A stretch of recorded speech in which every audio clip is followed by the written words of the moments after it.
Hello everyone, hope you all are doing good. So as we are studying about the different kinds of energies, है ना, हमने पढ़ा heat energy क्या होती है, लाइट एनर्जी क्या होती है, साउंड एनर्जी के बारे में हमने पढ़ना है।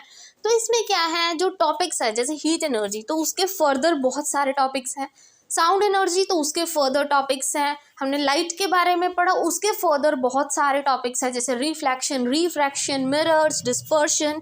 तो वैसे ही मैंने क्या सोचा कि आपके लिए पहले एक एक एनर्जी से रिलेटेड जो सब टॉपिक्स हैं उसके जो क्वेश्चंस PYQs आए हुए हैं हम उसको डिस्कस करेंगे। तो आज हम हीट एनर्जी वाले जो भी टॉपिक्स हैं उसके सब टॉपिक्स हैं उसके कुछ क्वेश्चंस हैं जिनको हम डिस्कस करेंगे। So let's start with the first question. तो पहला क्वेश्चन क्या बोलता है, work is the product of. तो हमने क्या किया था कि वर्क का फॉर्मूला क्या होता है, वर्क को कब कहते हैं कि वर्क डन हुआ, कि जब आपने किसी चीज़ पे फोर्स लगाई और वो किसी डिस्टेंस पे मूव किया, ठीक है, उसको ही वर्क बोलते हैं। तो वर्क किन दो चीज़ों का प्रोडक्ट है, that is force and displacement. तो इसका सही आंसर क्या होगा, option number C, that is C and D, की फोर्स लगी और वो चीज़ मूव की किसी डिस्टेंस पे, मीन्स फोर्स इनटू डिस्प्लेसमेंट। ठीक है, तो force C option and displacement D option, तो सी एंड डी दोनों ही करेक्ट ऑप्शंस हैं। Now the next question. So the next question is, इनमें से कौन सी मैकेनिकल एनर्जी नहीं है। तो मैकेनिकल एनर्जी क्या होती है, दो चीज़ों के कॉम्बिनेशन से बनती है, दो तरह की energies. Mechanical energy is equal to kinetic energy plus potential energy. ठीक है जी, दोनों के कॉम्बिनेशन को हम क्या बोलते हैं, मैकेनिकल एनर्जी। काइनेटिक एनर्जी क्या होती है, जब कोई चीज़ मूव कर रही है। पोटेंशियल क्या होता है, जब कोई चीज़ रेस्ट पे पड़ी है। ये चीज़ें बहुत अच्छे से मैंने पूरा कंसेप्ट अलग से आपको वीडियो बना के एक्सप्लेन किया था हीट एनर्जी का, तो उसमें ये टॉपिक्स आपको मिल जाएंगे। ठीक है जी, तो इनमें से कौन सी मैकेनिकल नहीं है, तो देखिए जी, काइनेटिक मैकेनिकल है और पोटेंशियल भी, बट जियोथर्मल एनर्जी क्या है, मैकेनिकल नहीं है। तो B option is the correct option, कि ये क्या है, not the type of mechanical energy. I hope this question is also clear to you. Heat energy of an object is, की जो हीट एनर्जी है किसी भी ऑब्जेक्ट की वो क्या होती है। तो देखिए, जो हीट एनर्जी है हमने क्या पढ़ा, क्यों प्रोड्यूस होती है, क्योंकि जो मॉलिक्यूल्स होते हैं वो मूव करते हैं। जैसे ही जैसे वाटर बॉयल किया, ठीक है, तो आपने बॉइलिंग पे लगा दिया वाटर, तो उसके मॉलिक्यूल्स क्या है, दूर दूर मूव करने लग गए, उसमें काइनेटिक एनर्जी आ गई, मूवमेंट हो गई। तो क्या होगा, हीट एनर्जी क्या है किसी ऑब्जेक्ट का, that is the total energy of molecules of the object. की टोटल एनर्जी है कितनी है मॉलिक्यूल्स ऑफ एन ऑब्जेक्ट की इधर उधर मूव करने के लिए, काइनेटिक एनर्जी पोजेस करने के लिए। ठीक है जी, now comes with the next question. इनमें से कौन सी ऐसी स्टेटमेंट है जो रिलेट कर रही है हीट और टेम्परेचर को एक दूसरे के साथ, मीन्स हीट एंड टेम्परेचर का रिलेशन बता रही है एक दूसरे के साथ। कौन सी स्टेटमेंट है, पहली, heat transfer due to temperature difference, कि जैसा टेम्परेचर होगा वैसी क्या है, हीट ट्रांसफ़र होगी। ये तो देखिए कॉमन सेंस की बात है, टेम्परेचर कम होगा ट्रांसफ़र कम होगी, टेम्परेचर ज़्यादा होगा ट्रांसफ़र ज़्यादा होगी, तो ये तो बिल्कुल करेक्ट स्टेटमेंट है। Then temperature increase when heat is evolve from the body, जब हीट इवॉल्व ही हो गई तो टेम्परेचर इससे इंक्रीज नहीं होता। हीट एंड टेम्परेचर दोनों की सेम यूनिट है, नहीं जी, हीट की जाउल होती है और टेम्परेचर की क्या होती है, डिग्री सेल्सियस, केल्विन, रेमर, ये हमने पढ़ा था। ठीक है, ऑल ऑफ द अब भी नहीं है, तो इसका सही आंसर क्या है, first option, that heat transfer due to the temperature difference. I hope this is also clear, और कोई डाउट नहीं है आपको इस क्वेश्चन में।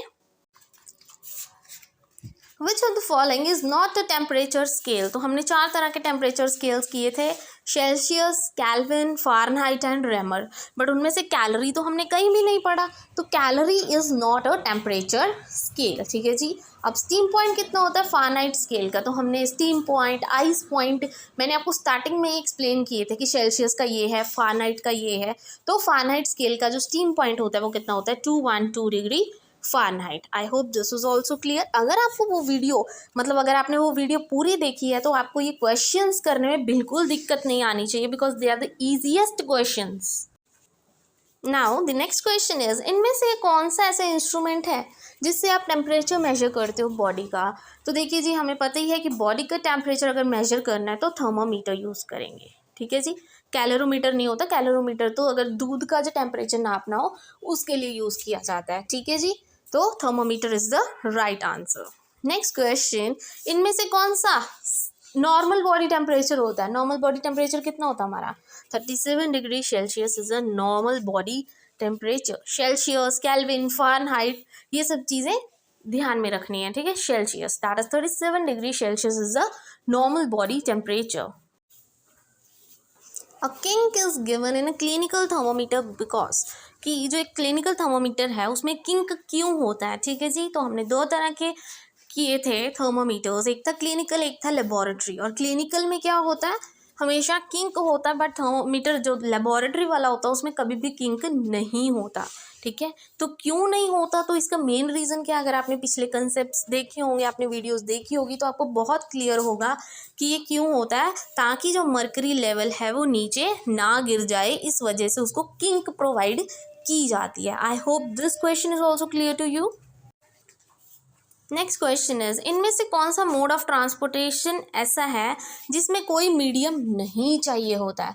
तो हमने बहुत अच्छे से ये भी किया था कि कंडक्शन हो गया, कन्वेक्शन हो गया, इसको मीडियम है, बट जो रेडिएशन होता है उसको कभी कोई मीडियम नहीं चाहिए होता ट्रैवल करने के लिए, ठीक है। It can travel without any medium. तो रेडिएशन को कभी भी कोई भी मीडियम नहीं चाहिए होता है। अगर आपने ब्रीफली ये सारे कंसेप्ट्स क्लियर कर लिए हैं पिछली वीडियो से, या अगर आपको नहीं क्लियर है, क्वेश्चन समझ नहीं आ रहा, तो सबसे पहले जाके वो वीडियो आप देख सकते हैं। उसके बाद आपको बहुत ईजिली ये क्वेश्चन सॉल्व हो जाएंगे। नेक्स्ट क्वेश्चन, हम that why can't we use clinical thermometer for measuring temperature for boiling water. कि देखिए, हम लैब्स में, जैसे आपने बीकर में कोई पानी गर्म किया, उसके लिए आप लेबोरेटरी थर्मोमीटर यूज़ करते हो, वो लंबा सा होता है। बट क्लिनिकल तो हम नॉर्मल जो टेम्परेचर अपनी बॉडी का देखते हैं उसके लिए होता है, वो छोटा सा, ठीक है। तो हम क्लिनिकल क्यों नहीं यूज़ कर सकते अगर हमने बॉइलिंग वाटर को नापना है, ठीक है। पहला, boiling water is chemically reactive, तो ये भी सही होता है, ठीक है, क्योंकि वो छोटा सा है, अभी उसमें मर्करी भी होता है, तो उसे मर्करी लेवल तो डाउन हो जाएगा। तो क्या है, boiling water is chemically reactive, सही है। और जो क्लिनिकल होता है उसकी तो रेंज ही छोटी सी होती है, 35 to 42, जबकि हमारा जो लेबोरेटरी वाला होता है वो होता है -10 डिग्री सेल्सियस से लेके 110 डिग्री सेल्सियस तक, ठीक है जी। तो क्या है, दोनों ही सही है, तो both A and B are correct. इसीलिए हम यूज़ नहीं कर सकते क्लिनिकल को लैब्स में। इनमें से कौन से क्लोथ्स हैं जो हमें विंटर्स में पहनने चाहिए? तो मैंने आपको क्या बताया था पढ़ाते टाइम, रेडिएशन वाला टॉपिक, कि जो हम समर्स में हम मोस्टली क्या लाइट कलर के कपड़े पहनते हैं ताकि वो ज़्यादा हीट एब्जॉर्ब ना करे और हमें गर्मी ज़्यादा ना लगे। तो हम सर्दियों में क्या करते हैं, डार्क कलर्स के कपड़े पहनते हैं ताकि वो हीट एब्जॉर्ब हो और थोड़ी हमें भी गर्मी लगे, ठीक है जी, क्योंकि ठंड होती है उस टाइम पे। तो बस वही चीज़ है, तो हम कौन सा कलर पहनेंगे, दैट इज़ ब्लैक, क्योंकि ब्लैक कलर क्या है, ज़्यादा हीट एब्जॉर्ब करता है, ठीक है जी। I hope this question is also clear to you. So next question is, geothermal energy is due to.